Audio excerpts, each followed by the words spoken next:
রাসায়নিক পরিবর্তন। গ্রিন কেমিস্ট্রির মূলনীতি হচ্ছে 12টি।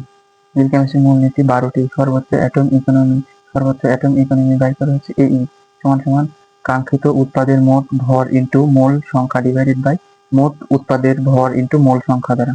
আর ই ফ্যাক্টর বাই করে হচ্ছে মোট বর্জ্য ডিভাইডেড বাই মোট উৎপাদ দ্বারা। অ্যাটম ইকোনমি যত বেশি হবে এবং ই ফ্যাক্টর যত কম হবে, রাসায়নিক বিক্রিয়ার পরিবেশ বান্ধব হবে বিক্রিয়াগুলো।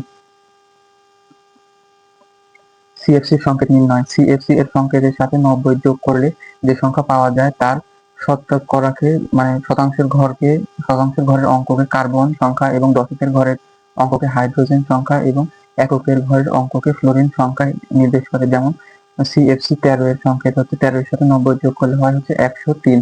তাহলে শতকের ঘরে আছে হচ্ছে 1, তাহলে কার্বন একটা থাকবে, অক্সিজেন হাইড্রোজেন হচ্ছে 0টি থাকবে এবং ফ্লোরিন থাকবে 3টি। সেক্ষেত্রে সংকেত হবে সি কার্বন একটা, ফ্লোরিন হচ্ছে 3টা আর হচ্ছে ক্লোরিন একটা, বাকি হাতগুলোতে ক্লোরিন বসবে। বিক্রিয়ার হার সমান বিক্রিয়ক বা উৎপাদের ঘনমাত্রার পরিবর্তন ডিভাইডেড বাই হচ্ছে ব্যয়িত সময়। বিক্রিয়ার হারের একক হচ্ছে মোল লিটার ইনভার্স সেকেন্ড ইনভার্স 1। একটা বিক্রিয়া এক্স প্লাস বিওয়াই সমান সমান হচ্ছে সিএম প্লাস বিএন। বিক্রিয়ার হার আর সমান সমান -1 ডিভাইডেড বাই এ, অর্থাৎ মোল থাকবে ডিভাইডেড বাই হচ্ছে ডিএক্স, অর্থাৎ বিক্রিয়ক বা উৎপাদের ঘনমাত্রার পরিবর্তন উপরে ডিভাইডেড বাই ব্যয়িত সময়। এভাবে -1 ডিভাইডেড বাই বি সমান 1 divided by B into dy by dt সমান 1 divided by C dm by dt. উৎপাদের ক্ষেত্রে হচ্ছে মাইনাস নেওয়া যাবে না, কিন্তু বিক্রিয়কের ক্ষেত্রে মাইনাস নিতে হবে। রাসায়নিক সাম্যাবস্থার সম্মুখ ও পশ্চাৎবর্তী গতিবেগ পরস্পর সমান হয়, অর্থাৎ বিক্রিয়ার হার সমান হবে কিন্তু পরিমাণ সমান হবে না। এটি একটি গতিশীল অবস্থা, অর্থাৎ রাসায়নিক সাম্যাবস্থা হচ্ছে একটি গতিশীল অবস্থা যা অনন্তকাল ধরে চলে। সাম্যাবস্থায় প্রভাবকের কোনো ভূমিকা থাকে না। রাসায়নিক সাম্যাবস্থা সাধারণত 2 প্রকার হয়ে থাকে। এক হচ্ছে সমসত্ব সাম্যাবস্থা, অসমসত্ব সাম্যাবস্থা। সমসত্ব সাম্যাবস্থা মানে সকল বিক্রিয়ক উত্তর একই দশায় থাকবে, অর্থাৎ যদি কোনো বিক্রিয়া থাকে তাহলে সবগুলোই গ্যাসিয়াস অবস্থায় থাকবে বা সবগুলো সলিড অবস্থায় থাকবে বা লিকুইড অবস্থায় থাকবে। আর অসমসত্ব সাম্যাবস্থাতে বিক্রিয়ক উত্তর ভিন্ন দশায় থাকবে, অর্থাৎ একটা হচ্ছে মানে লিকুইডে থাকবে, একটা গ্যাসে থাকবে, আলাদা আলাদা ভাবে থাকবে। লাসাতেলীয় নীতি হচ্ছে সাম্যাবস্থার উপর তাপ, চাপ এবং ঘনমাত্রার প্রভাব। সাম্যাবস্থার উপর প্রভাবকের কোনো ভূমিকা নেই। তাপমাত্রার প্রভাব। তাপ উৎপাদী বিক্রিয়ায় হচ্ছে ডেল এইচ এর মান হচ্ছে নেগেটিভ। তাহলে তাপ বাড়ালে বিক্রিয়াটি পশ্চাৎ দিকে যাবে। তাপহারী বিক্রিয়ায় তাপমাত্রা বাড়ালে তাপহারী বিক্রিয়া ডেল এইচ এর মান হচ্ছে পজিটিভ। তাহলে তাপ যদি বাড়ায় তাহলে বিক্রিয়াটি সামনের দিকে অগ্রসর হবে। চাপের প্রভাব শুধু গ্যাসের ক্ষেত্রে প্রযোজ্য হয়। তার প্রভাব হচ্ছে গ্যাসের ক্ষেত্রে প্রযোজ্য, মিনিমাম একটা গ্যাসের অবস্থা থাকতে হবে, গ্যাসের অবস্থায় যে কোনো একটি থাকতে হবে। চাপ বাড়লে বিক্রিয়ার সাম্যাবস্থা বড়, মানে যেদিকে বেশি মোল থাকে সেদিকে যায় না, বেশি মোল থেকে কম মোলের দিকে অগ্রসর হয় চাপ বাড়লে। ঘনমাত্রার প্রভাব হচ্ছে বিক্রিয়কের ঘনমাত্রা বাড়লে উৎপাদ বাড়বে, বিক্রিয়কের ঘনমাত্রা বাড়লে উৎপাদ বাড়বে, ঘনমাত্রা কমলে উৎপাদ কমবে।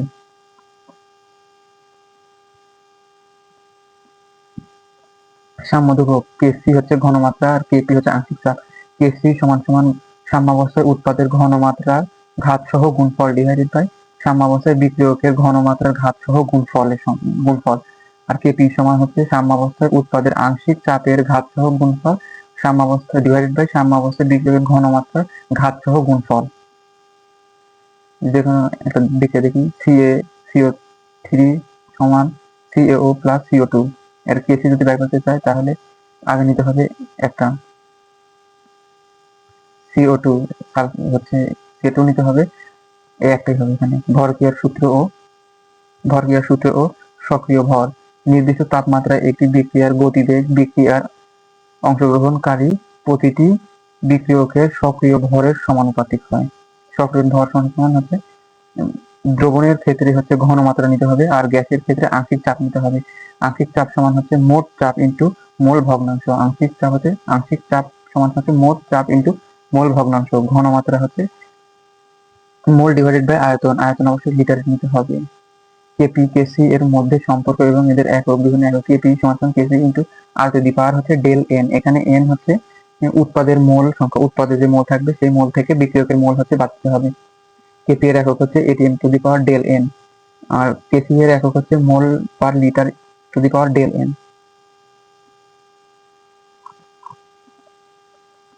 সাম্যধ্রুবকের উপর চাপ, সাম্যধ্রুবকের উপর প্রভাবক, চাপ ও বা ঘনমাত্রার কোনো প্রভাব নেই, শুধুমাত্র তাপের প্রভাব আছে। অর্থাৎ সাম্যধ্রুবকের উপর ঘনমাত্রা, চাপ এবং প্রভাবকের কোনো প্রভাব নেই, শুধুমাত্র তাপমাত্রার প্রভাব আছে।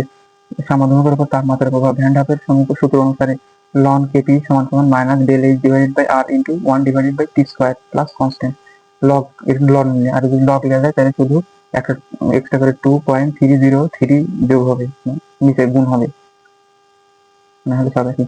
তাপ উৎপাদী বিক্রিয়ার জন্য আমাদের তাপ উৎপাদী বিক্রিয়াতে ডেল এইচ এর মান সবসময় নেগেটিভ, তাহলে তাপ উৎপাদী বিক্রিয়ার ক্ষেত্রে এম এর মান হবে মাইনাস, তাহলে মাইনাসে মাইনাসে এখানে প্লাস হয়ে যাবে। আর তাপ হারি বিক্রিয়ার ক্ষেত্রে হচ্ছে, তাপ হারি বিক্রিয়ার ক্ষেত্রে ডেল এইচ এর মান পজিটিভ, তাহলে প্লাসে মাইনাসে মাইনাস হবে।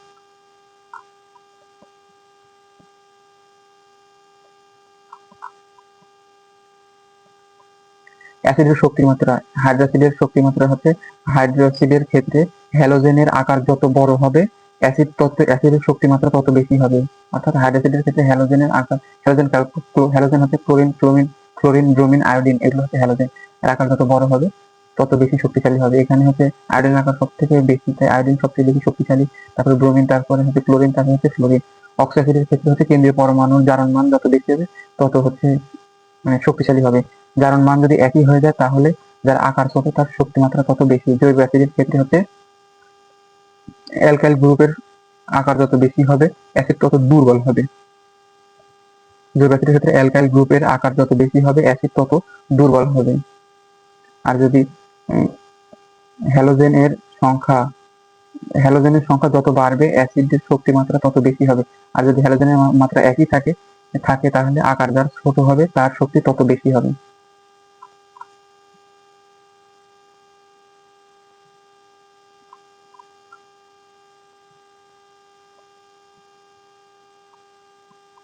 পিএইচ নির্ণয়। তারপর হচ্ছে পিএইচ নির্ণয়। পিএইচ হচ্ছে সাধারণত দু ধরনের হয়ে থাকে, এক হচ্ছে দুর্বল আর হচ্ছে সবল। দুর্বল হচ্ছে আংশিক বিয়োজিত হয়, আর সবলে হচ্ছে 100% বিয়োজিত হয়।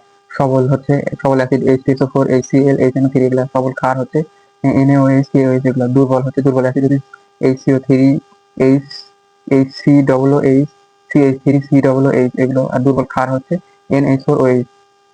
সবল অ্যাসিড ক্ষারের পিএইচ নির্ণয় করা হচ্ছে পিএইচ সমান minus log of hydrogen plus POH নির্ণয় করে minus log of OH minus আয়নের ঘনমাত্রা। পিএইচ প্লাস POH নিলে হয় হচ্ছে 14।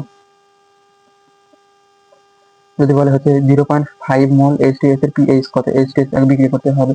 দুইটি H2S কে ভাঙলে দুইটি হাইড্রোজেন প্লাস আয়ন দাঁড়ায়, আর হচ্ছে SO4, H2SO4 হচ্ছে একটা হচ্ছে H2SO4 হচ্ছে একটা হচ্ছে সবল অ্যাসিড, সেই ক্ষেত্রে হচ্ছে এর পিএইচ নির্ণয় করা হবে হচ্ছে ঘনমাত্রা দ্বারা। তাহলে হাইড্রোজেন প্লাস আয়নের ঘনমাত্রা হচ্ছে তুল্য সংখ্যা গুণ ঘনমাত্রা। এখানে তুল্য সংখ্যা হচ্ছে 2 গুণ ঘনমাত্রা দেওয়া আছে হচ্ছে 0.4, তাহলে 2 ইন্টু 0.4 উপরে 4 নিচে 5 তুলে দেওয়ার জন্য 10 দ্বারা গুণ করলে হবে, তাহলে 8 ইন্টু 10 টু দি পাওয়ার -1 হয়। পিএইচ সমান minus log of hydrogen plus আয়নের ঘনমাত্রা, minus log into 8 into 10 to the power -1। এখানে ট্রিক্স হচ্ছে মাইনাস সামনে চলে আসবে, 1 সামনে চলে আসবে, মাইনাস লগ অফ 8। তাহলে লগ 8 এর মান কত? আমরা জানি লগ 8 এর মান হচ্ছে 0.9, তাহলে 1 মানে 0.9, অর্থাৎ পিএইচ হচ্ছে 0.1। এক্ষেত্রে একই 0.024 NaOH এর পিএইচ কত? একই ক্ষেত্রে বিক্রিয়া করতে হবে NaOH plus OH minus OH সমান হচ্ছে দেওয়া আছে ঘনমাত্রা দেওয়া আছে 0.024। 0.024 কে আগে যদি আমরা সাইন্টিফিক নিই তাহলে 2.4 ইন্টু 10 টু দি পাওয়ার -2 হবে। তাহলে POH সমান মাইনাস লগ অফ OH এর ঘনমাত্রা, তাহলে minus log of 2.4 into 10 to the power -2, 2 সামনে আসবে মাইনাস লগ অফ 2.4, তাহলে 2.4 এর কাছাকাছি একটা মান ধরতে পারি আমরা। 2.4 ধরলে 0.6 বা যেখানে মিলে হচ্ছে 2 মাইনাস 0.4, তাহলে 1.6, তাহলে POH পেলাম, তাহলে PH হচ্ছে 14 থেকে বিয়োগ করে দিলে হবে। দুর্বল অ্যাসিড ক্ষারের পিএইচ হচ্ছে CH3COOH থেকে CH3COOH প্লাস H প্লাস। বিয়োজন মাত্রা হচ্ছে আলফা। 1 মোল হতে কতটুকু বিয়োজিত হয় সেটা 5% বিয়োজিত হয়, 5 ডিভাইডেড বাই 100 সমান 0.05, তাহলে 1 মোল থেকে 0.05% হচ্ছে বিয়োজিত হয়। এক্ষেত্রে কে এ সমান সমান আলফা স্কোয়ার ইন্টু সি, তাহলে আলফা সমান সমান root over K A divided by C. এই ক্ষেত্রে কে বি বাই করতে আলফা স্কোয়ার ইন্টু সি সমান হচ্ছে তাহলে হচ্ছে আলফা সমান সমান root over K B divided by C. তাহলে হাইড্রোজেন প্লাস আয়নের হচ্ছে অ্যাঙ্গেল বাই করি, তাহলে হচ্ছে আলফা ইন্টু সি। তাহলে আলফার মান আমরা হচ্ছে root over K A divided by C into C. তাহলে সি কে লিখতে পারি root over C into root over C. একটা সি কাটাকাটি করলে হয় হচ্ছে root over K A into C. আর ও এতে তাহলে হচ্ছে হাইড্রোজেন প্লাস আয়নের ক্ষেত্রে আলফা সি সমান সমান হবে হচ্ছে root over K A into C, আর ও এইচ মাইনাস আয়নের ক্ষেত্রে K B into C, root over K B into C. যদি আমরা একটা দেখি তাহলে 0.101 মোল CH3 COOH এর pH কত, যখন হচ্ছে বিয়োজন হয় হচ্ছে 2%, তাহলে আলফার মান হচ্ছে 2% দেওয়া আছে, তাহলে সি এর মান 0.01, তাহলে ঘনমাত্রা 0.01, তাহলে হাইড্রোজেন প্লাস আয়নের ঘনমাত্রা আলফা ইন্টু সি। তাহলে আলফার মান দেওয়া আছে কত 2%, তাহলে 2 ইন্টু 100 ইন্টু হচ্ছে মোল দেওয়া আছে হচ্ছে ঘনমাত্রা 0.01। তাহলে এখান থেকে আমাদের সাইন্টিফিক আকারে বাইর করে, তাহলে 2 ইন্টু 10⁻⁻⁴, pH সমান মাইনাস লগ অফ 2 ইন্টু 10⁻⁴, তাহলে -4 সামনে আসবে, মাইনাস লগ হচ্ছে 2, তাহলে লগ 2 এর মান হচ্ছে আমাদের 0.3, তাহলে বিয়োগ করে দিলে 3.4। বাফার দ্রবণ হচ্ছে অতিরিক্ত অম্ল, দুর্বল বাফার আর হচ্ছে সবল বাফার। দুর্বল বাফার হচ্ছে অতিরিক্ত, মানে শর্ত হচ্ছে একটি দুর্বল ও আরেকটি সবল নিতে হবে। দুর্বল অতিরিক্ত পরিমাণে নিতে হবে, যেটা দুর্বল থাকে সেটা অবশ্যই অতিরিক্ত পরিমাণে নিতে হবে। দুর্বল হচ্ছে অতিরিক্ত নিতে হবে, সবল হচ্ছে অল্প নিতে হবে। তাহলে CH3 COOH প্লাস NaOH সমান CH3 COONA প্লাস H2O। এখানে হচ্ছে দুর্বল যেটা সেটা অতিরিক্ত নিতে হবে, এটা দুর্বল নিতে অতিরিক্ত নিতে, আর সবল যেটা সেটা কম নিতে হবে। অম্লীয় বাফার নাম হয়েছে, তার মানে এটি হচ্ছে দুর্বল বাফার অনুযায়ী নামকরণ করা হয়, আর ক্ষারীয় বাফার হচ্ছে ক্ষার অনুযায়ী নামকরণ করা হয়। বাফার pH হ্যান্ডহফের সমীকরণ অনুযায়ী, হ্যাসেলবার্গের সমীকরণ অনুযায়ী হচ্ছে pH সমান pKa plus log salt divided by acid, আর pH সমান pK প্লাস লগ ঘনমাত্রা, সল্টের ঘনমাত্রা ডিভাইডেড বাই অ্যাসিডের ঘনমাত্রা নিলে হবে। একইভাবে pH এরও একইভাবে করতে হবে।